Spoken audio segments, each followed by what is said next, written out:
Paz do Senhor Jesus, meus irmãos, aqui é o evangelista Jefferson Vicente, para mais uma pré-aula da nossa revista da editora Betel.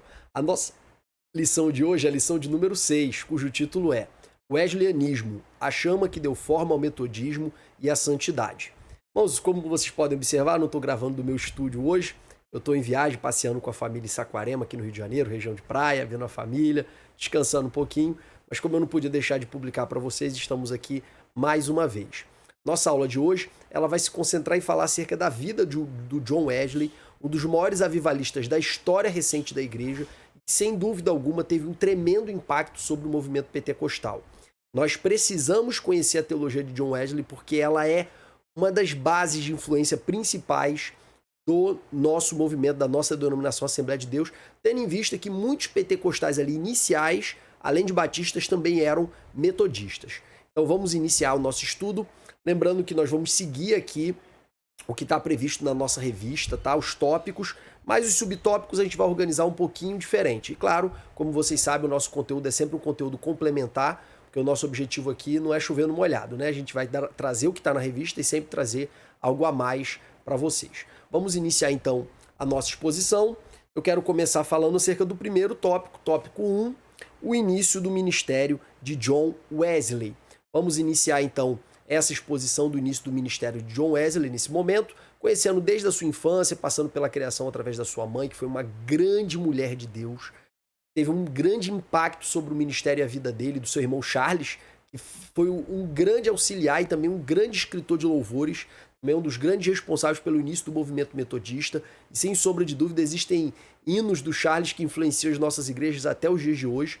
Então essa mulher ela não gerou apenas um grande avivalista, ela gerou dois, que geraram um tremendo impacto, não somente na Inglaterra, mas também em outras partes do mundo.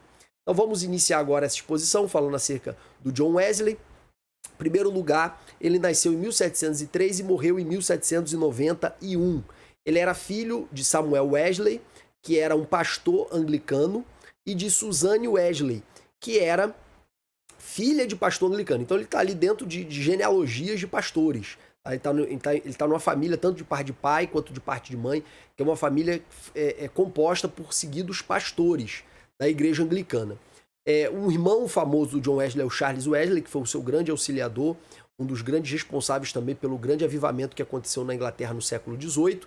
E eu quero só situar para vocês que John Wesley viveu praticamente o século XVIII todo, tá? Ele morreu com quase 90 anos. E ele viveu durante praticamente todo o século XVIII, que foi o século da Revolução Industrial na Inglaterra, que foi o século também da independência dos Estados Unidos, em 1776, e da Revolução Francesa, em 1787. Beleza? 1789, perdão.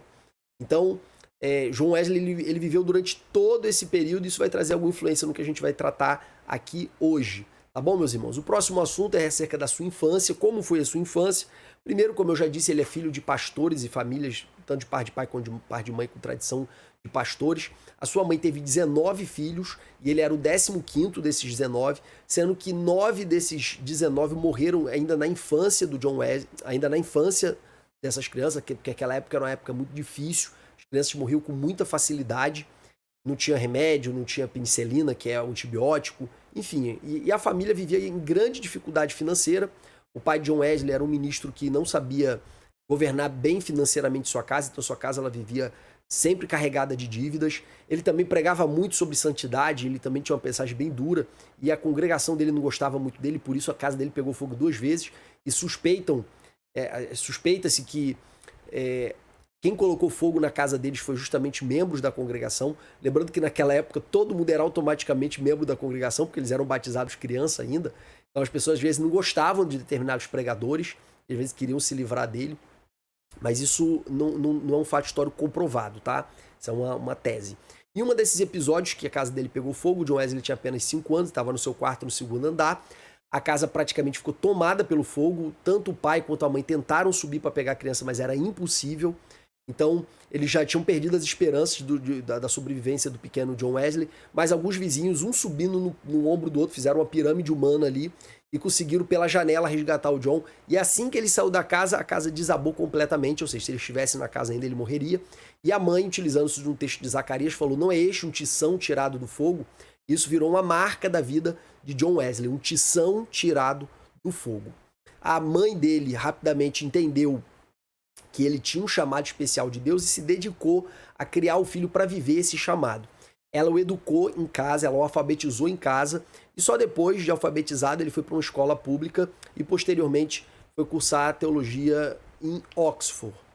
Beleza? A mãe de John Wesley foi uma grande responsável pela sua vida ministerial, ela teve um grande impacto sobre a sua vida, tanto na vida dele quanto do seu irmão, e não foi por acaso, porque ela era uma grande mulher de Deus. Essa mulher, ela orava de 2 a 3 horas por dia. Ainda jovem, antes de casar, ela prometeu para Deus que para cada hora que ela dedicasse para ela, ela gastaria a mesma hora para Deus.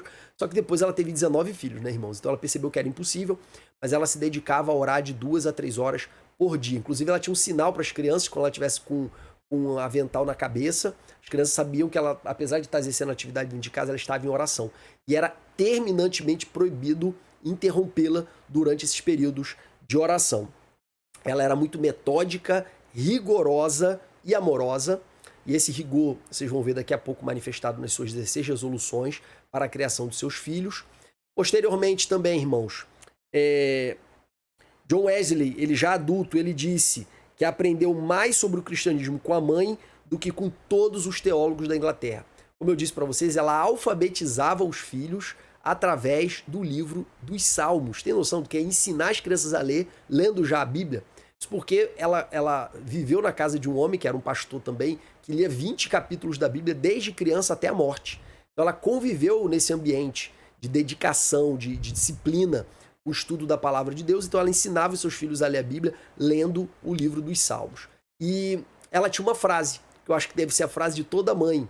Quando Paulo fala que não admitia que a mulher ensinasse publicamente na igreja, o entendimento que existe é que ela não podia ensinar sem estar debaixo da autoridade de um governo ministerial masculino.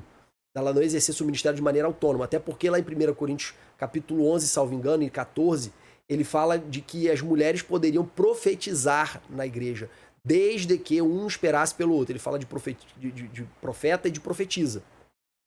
Então a mulher podia falar na igreja. O problema ela era ensinar no sentido de ensinar com autoridade máxima dentro da igreja. Então o ministério pastoral não era admitido por Paulo. No entanto, Paulo fala, mas a mulher vai se salvar dando à luz a filhos. O que Paulo está falando ali não é ela se salvar no sentido de salvar da salvação eterna. O que Paulo está falando ali é dela se salvar no sentido de ela pode não ser uma ministra, uma líder na igreja, mas ela vai ter a oportunidade de liderar, de pastorear, que é pastoreando a sua própria casa. E a Susan Wesley, apesar de eu não saber se ela fez esse tipo de leitura das escrituras, mas ela, por essa via ou por outras, ela tinha a compreensão que a sua casa era a sua paróquia, era o seu ministério, era a sua igreja.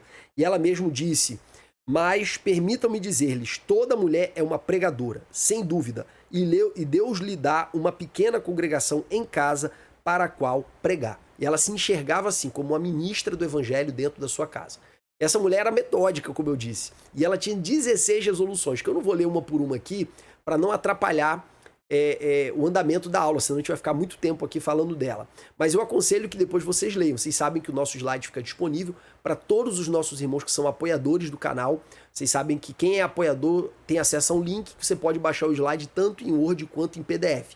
Então, se você se tornar um apoiador, tenha certeza que você vai poder acessar. Para você que não é apoiador, não tem problema, é só você dar um print dessa tela e também da próxima que eu vou passar agora, então não deixe de dar o print para você guardar essas 16 resoluções da Suzanne Wesley, que é a mãe de John Wesley. E eu acho muito interessante, quem está na fase de criação de filhos aqui como eu, sabe muito bem o quanto essas resoluções aqui ajudam a gente a gerar dentro do coração dos nossos filhos um entendimento acerca da verdade do evangelho. Então eu vou me aplicar em reler isso aqui, ler com a minha esposa para a gente procurar exercer com as nossas filhas dentro da nossa casa.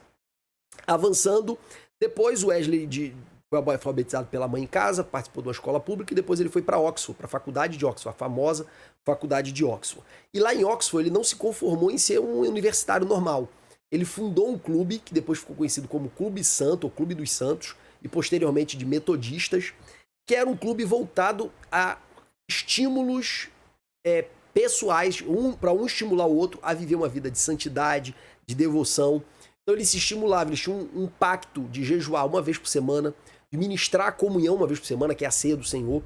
Eles também tinham um pacto de ler a Bíblia pelo menos 3 horas por dia. Eu não disse 30 minutos, eu não disse 1 hora, eu não disse 2, eu disse 3 horas por dia.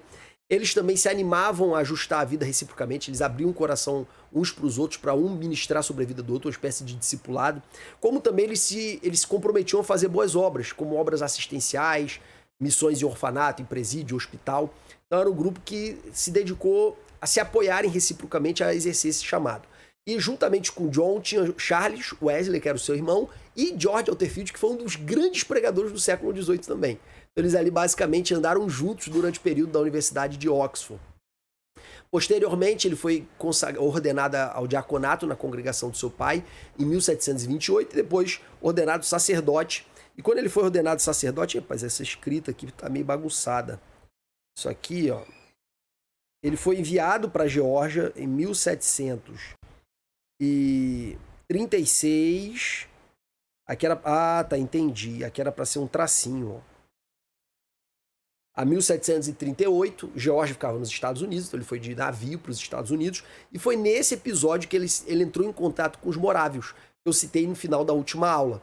Os morávios, que eram um grupo que decorria do movimento pietista, que se reunia numa comunidade chamada Redil do Senhor, estava sob a liderança de um conde chamado Zinzendorf.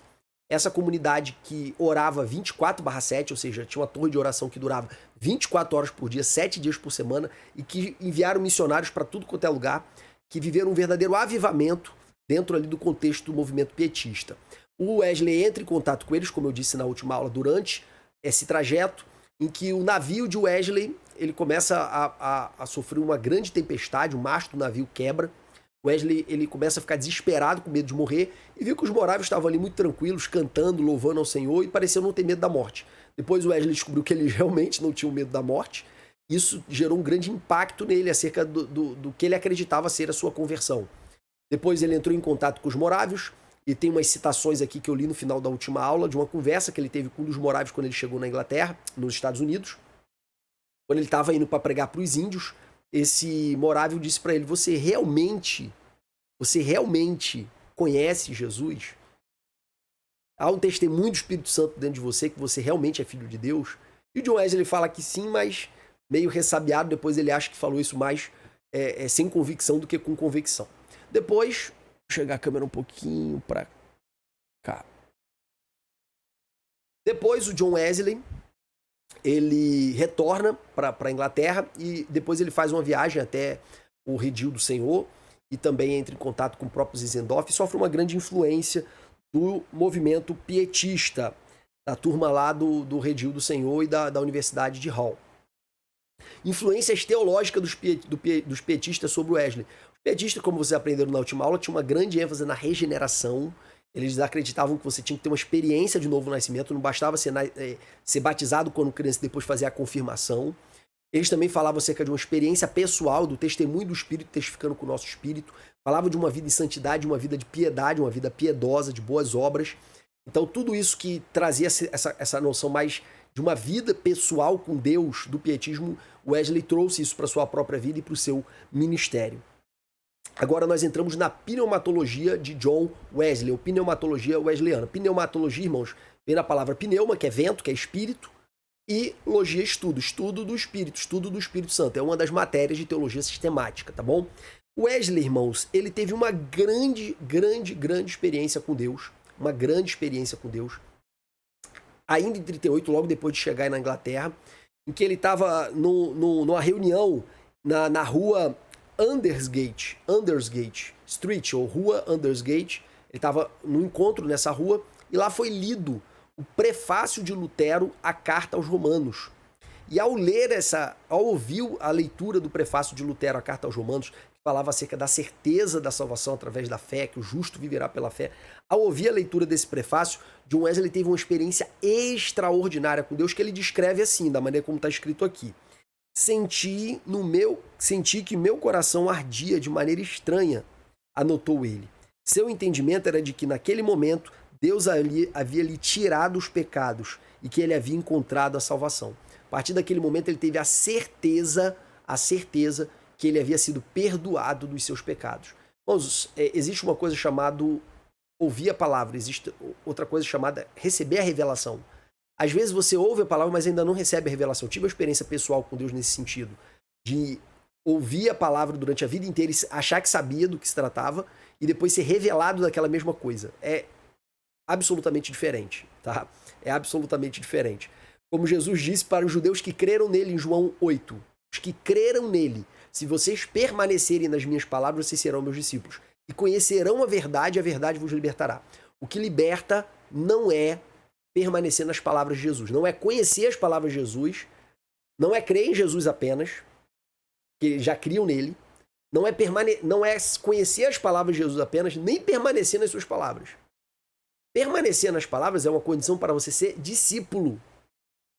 E é quando você se transforma um discípulo, um seguidor, aí você passa a ser íntimo. E quando você é íntimo, você conhece a verdade que é o próprio Jesus. Você recebe a revelação. Quanta gente ouviu falar sobre inveja durante muitos anos dentro da igreja e até pregava contra a inveja. Em algum momento ele foi revelado de que era invejoso e não sabia, de que era egoísta e não sabia, de que era uma pessoa não amorosa, indiferente e não sabia. E a partir daquele momento a pessoa se arrepende de seus pecados e entrega o seu coração a Jesus. Essa experiência é a experiência da revelação. Nesse momento ele teve uma revelação de que Cristo havia perdoado seus pecados e de que ele estava realmente salvo. E ele descreveu essa experiência do coração aquecido. O Wesley também ficou conhecido não só como Tição tirado do fogo, mas como homem do coração aquecido. O Wesley ele identificou essa experiência do coração aquecido como uma segunda bênção, que é uma expressão que posteriormente vai ser apropriada pelo movimento pentecostal para descrever o batismo com o Espírito Santo. Quem sabe o Wesley aqui não foi batizado com o Espírito Santo, né? De acordo com o entendimento carismático, o falar em línguas não é a única evidência do batismo com o Espírito Santo. O batismo com o Espírito Santo é um revestimento de poder, que pode se manifestar no falar em línguas, que é a regra, mas pode se manifestar também em outras maneiras de manifestação de poder. Então, se a pessoa ela é muito usada em poder, ela foi revestida de poder, certo? Inclusive, um irmão comentou no primeiro vídeo desse trimestre que é muito difícil você aceitar que o Espírito Santo parou de operar durante, 1.900 anos de igreja, né? Esperando o movimento pentecostal. Então, acreditar que somente os pentecostais foram revestidos, só os irmãos de Atos dos Apóstolos do primeiro século e depois no movimento pentecostal foram cheios do Espírito Santo é meio complicado, né, irmãos? Mas a gente não pode confundir, como pentecostais genuínos, nós não podemos confundir o batismo com o Espírito Santo com o novo nascimento. Para nós são eventos diferentes que podem ser juntos, podem acontecer ao mesmo tempo, mas não são a mesma coisa dentro da visão pentecostal. A visão pentecostal, o batismo do Espírito Santo é como se fosse uma segunda bênção que não diz respeito à salvação, mas acerca de um revestimento de poder. Só que é claro que o Wesley não falou exatamente disso. Tá? Para ele é mais uma confirmação acerca da salvação do que propriamente um revestimento de poder. Mas nós pentecostais pegamos essa teologia do John Wesley, perdão, irmãos, e tratamos ela como o batismo do Espírito Santo, essa expressão segunda bênção. Depois, o Wesley começou a pregar muito sobre santidade, sobre ter uma vida piedosa, e por causa dessa ênfase dele da santidade, ter uma experiência pessoal com Deus, ter uma vida piedosa, os púlpitos da Inglaterra começaram a se fechar para ele, os pastores das igrejas anglicanas começaram a não admitir a pregação dele, e aí ele conta aquela célebre frase, né? O meu púlpito é o mundo. E ele começa a pregar nas ruas. E, irmãos, é interessante que ele começa a pregar nas ruas, assim, pelo menos, em média, 3 vezes ao dia. Ele começava, a primeira pregação dele era às 5 horas da manhã, durante o horário que os trabalhadores estavam indo para o trabalho, para que ele pudesse pegar os trabalhadores, para que eles pudessem ouvir a pregação. Então, normalmente, ele pregava 3 vezes ao dia. Olha como é que esse homem, ele amava o evangelho, amava a palavra de Deus. Ele acordava todos os dias 4 horas da manhã, se dedicava à oração e depois 5 horas da manhã ele começava a pregar. Então era um homem que vivia realmente uma vida inteira dedicada ao evangelho de Cristo. E um homem parecido com ele, que tinha o mesmo vigor de pregação, era George Walterfield. Só que eles eram diferentes no seguinte sentido. Depois eu era para ter colocado isso mais no final. O John Wesley, além de pregar, além de ser um grande evangelista, um grande avivalista, John Wesley também fundava pequenas comunidades em cada lugar onde ele pregava, para que os irmãos pudessem ter um momento ali de comunhão. E isso tudo, irmãos, sem romper com a igreja anglicana, tá? Os irmãos tinham, para Wesley, os irmãos tinham que estar na igreja aos domingos, tinham que participar da ceia na igreja, o que a gente chama de igreja, né, igreja anglicana, mas eles também tinham que se encontrar durante a semana para reafirmar a fé uns dos outros, ou no domingo à tarde, para reafirmar a fé uns dos outros, para compartilhar a palavra, para compartilhar estudos bíblicos. Então ele começa esse movimento de célula, tá?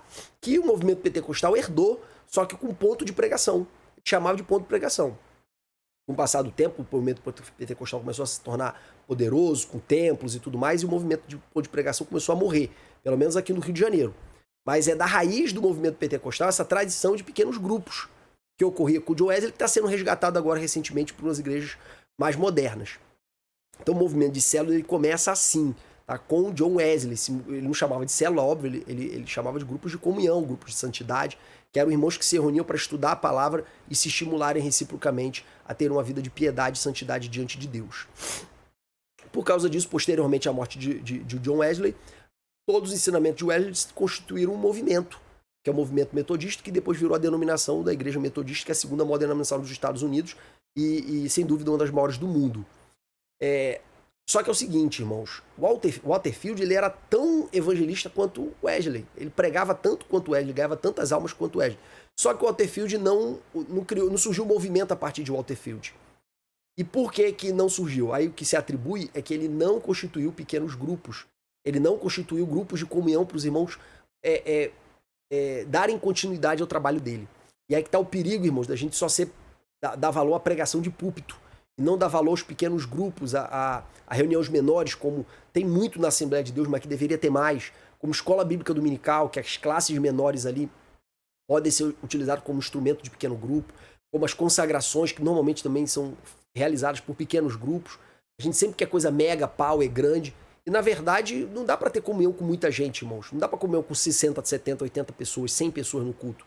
Você ter comunhão, você tem que ter ali um limite mínimo, que foi o que Jesus fez. Jesus não chamou 120 para andar com ele 24 horas, porque não dá para ter comunhão genuína com 120. Então Jesus teve mais de 500 discípulos, irmãos. Ele não teve só 12. Teve mais de 500. Tanto é que depois de morrer, Paulo descreve que ele apareceu para aproximadamente 500 discípulos.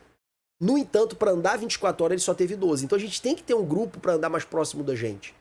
Porque é esse grupo que a gente vai ter mais intimidade, vai ter mais responsabilidade recíproca de um cuidar da vida espiritual do outro. Então é de suma importância esse movimento. E o Wesley gerou isso, o Waterfield não, apesar de o Waterfield ter sido tão usado por Deus como John Wesley. Outra diferença é que o Waterfield ele era reformado, ele cria na doutrina da predestinação, ele era um calvinista, e John Wesley ele era arminiano. Mas o arminianismo de Wesley, irmãos, é um arminianismo um pouquinho mais sofisticado do que eu vejo na maioria dos assembleanos. Eles acreditam num livre-arbítrio que é quase pelagiano. Os assembleanos que não estudaram com certa profundidade o tema do livre-arbítrio não entenderam que um dos pilares da reforma protestante é justamente que o livre-arbítrio é um escravo do pecado.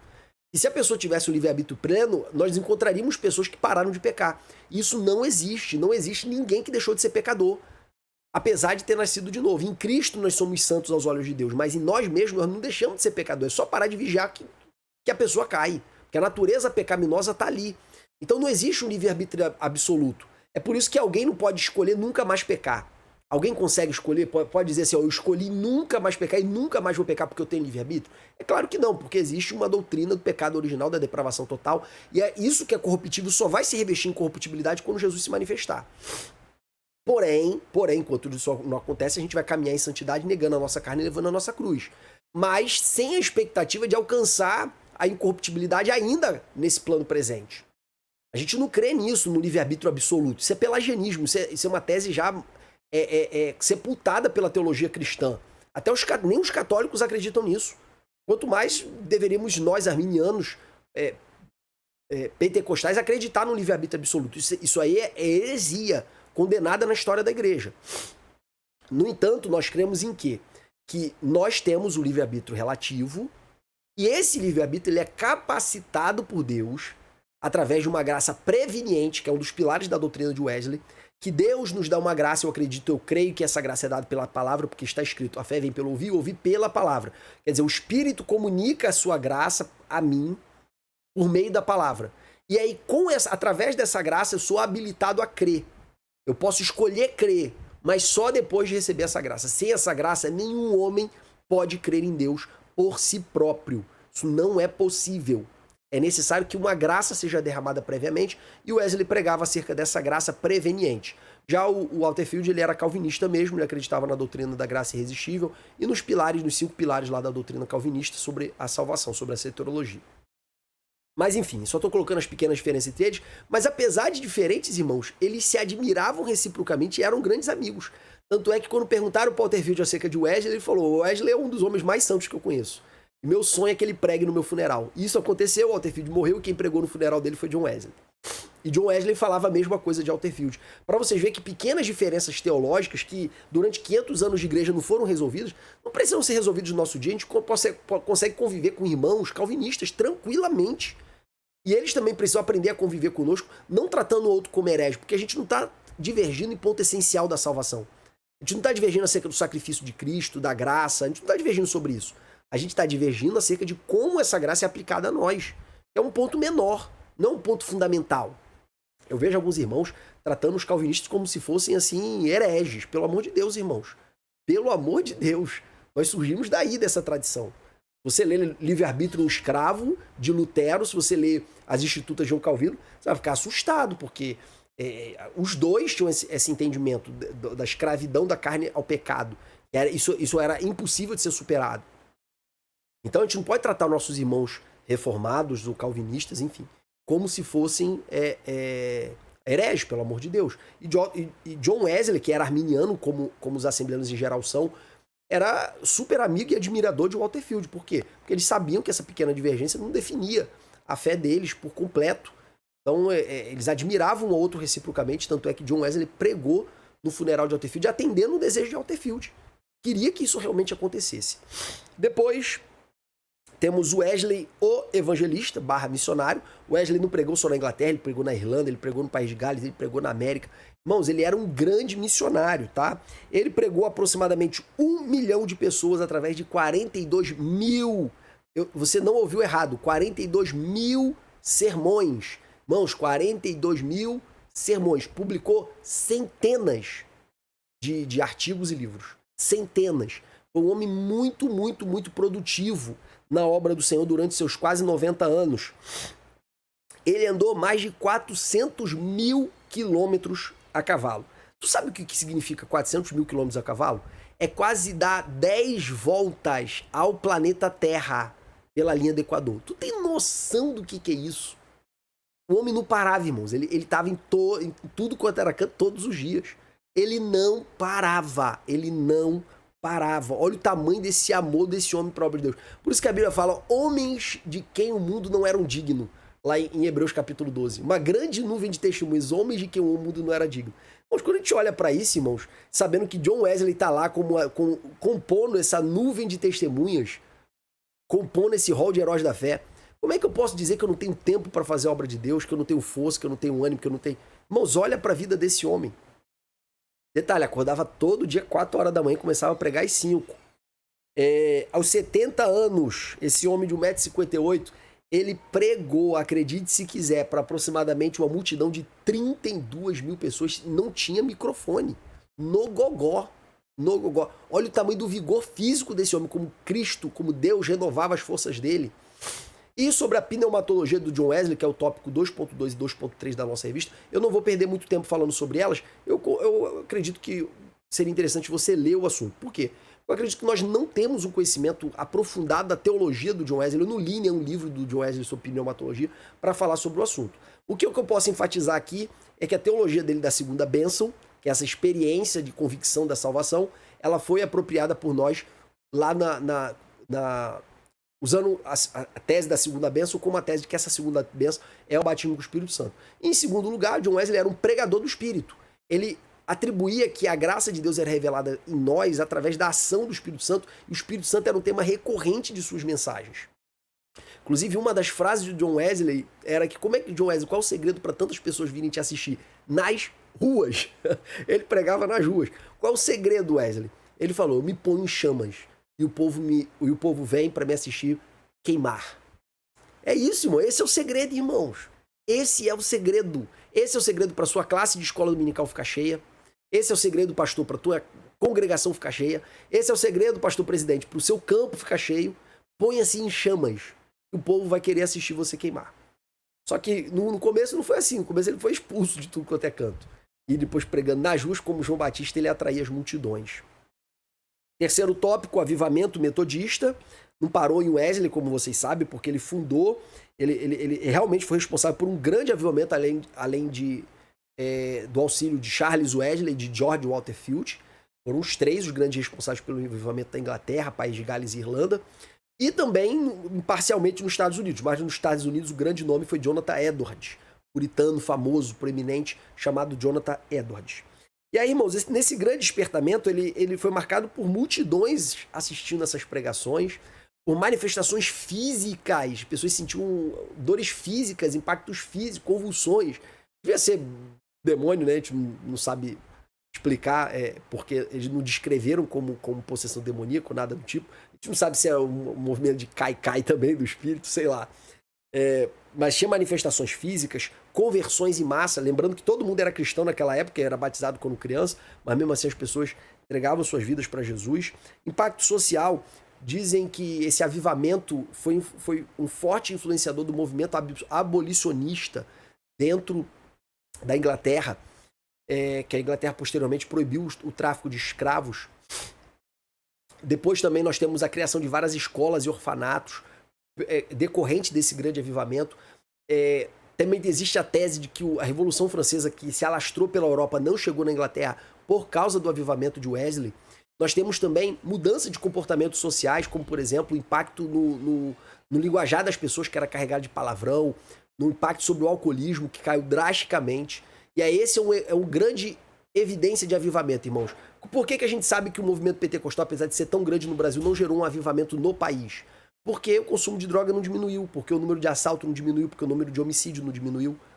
Precisamos repensar a nossa fé, porque ela não está gerando impacto social suficiente.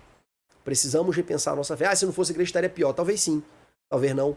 Mas eu sei que, estatisticamente, a gente não gerou o impacto que a gente poderia gerar se realmente a experiência pentecostal fosse um avivamento genuíno no Brasil. Pode ser um avivamento pessoal para milhões de pessoas, mas não é um avivamento genuíno na nação. Vamos buscar isso, como Wesley buscou, e ele e mais 3 pessoas reunidas e, claro, criando um movimento, conseguiram gerar isso numa nação inteira e até em outros povos. Frases de John Wesley que explica muito quem ele era.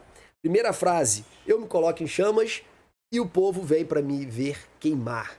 Essa frase eu acabei de citar para vocês. Outra: dai-me 100 homens que nada temem senão o pecado e que nada desejam senão a Deus, e eu abalarei o mundo. E a última frase: a conversão tira o cristão do mundo e a santificação tira o mundo do cristão. Essas frases sintetizam bem o pensamento de John Wesley. Depois eu vou falar sobre o surgimento do movimento metodista. Aí, o metodismo, que era um movimento dentro da igreja anglicana, depois se separou, que a igreja anglicana, lembre-se, em 1776 houve a Revolução Norte-Americana de Independência. Então as igrejas lá da Inglaterra, da Nova Inglaterra, que é os Estados Unidos, as 13 colônias, pararam de serem controladas pela igreja anglicana. A igreja anglicana acabou rompendo com a igreja da Inglaterra, e essa igreja da Inglaterra, já na velhice ali do John Wesley, acabou se tornando uma igreja autônoma. E o John Wesley autorizou a ordenação de ministros, porque eles estavam sem ministros, porque a igreja anglicana não ordenava mais ministros para a Nova Inglaterra. Então ele começou a ordenar ministros para os Estados Unidos, que começou ali a igreja metodista. E na Inglaterra mesmo, o John Wesley nunca deixou de ser anglicano, ele morreu anglicano, e a igreja metodista só surgiu após a sua morte, tendo em vista que ela começou a ficar muito diferente da igreja anglicana, e esses conflitos acabaram gerando nessa ruptura, nessa separação.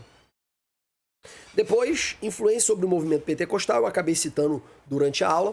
Em primeiro lugar, a ênfase na experiência pessoal, tá, com Deus, que antes estava mais restrita à experiência da vida dos sacramentos, da experiência da vida comunitária e de experimentar os sacramentos, enfim.